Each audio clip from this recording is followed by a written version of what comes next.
Naitwa Baba N Mtuka.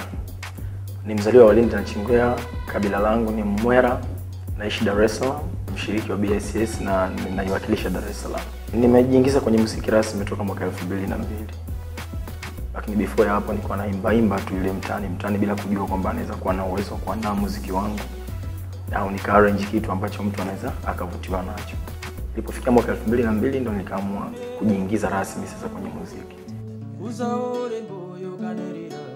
Hongera sana, unaenda kwenye round na ufika. Ushindi hauji tu kwa sababu ya kuimba tu peke yake, kushika mic jukwani, hapana. Kuna tabia, heshima, upendo na vitu kama hivyo ambavyo mimi pia ninavyo.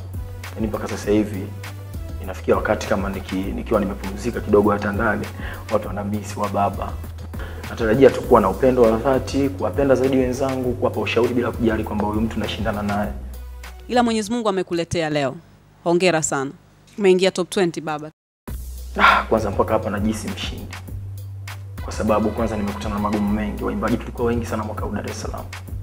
Jisikia amani sana kwa sababu ilikuwa ni ndoto yangu siku moja na mimi nije sehemu kama hii nionyeshe kile kitu ambacho walikionyesha wenzetu waliopita. Kwa hiyo najisikia furaha sana kwa sababu ndio sehemu yangu ambayo Watanzania watatakiwa kufahamu nina nini, nina uwezo gani. Kwa hiyo furahi. Kuna waimbaji wazuri sana lakini pengine wakawa wana hofu ya kuonyesha alichonacho. Lakini kupitia Wababa itamfanya mtu afunguke kiukweli. Kwa sababu uwezo wangu ni mkubwa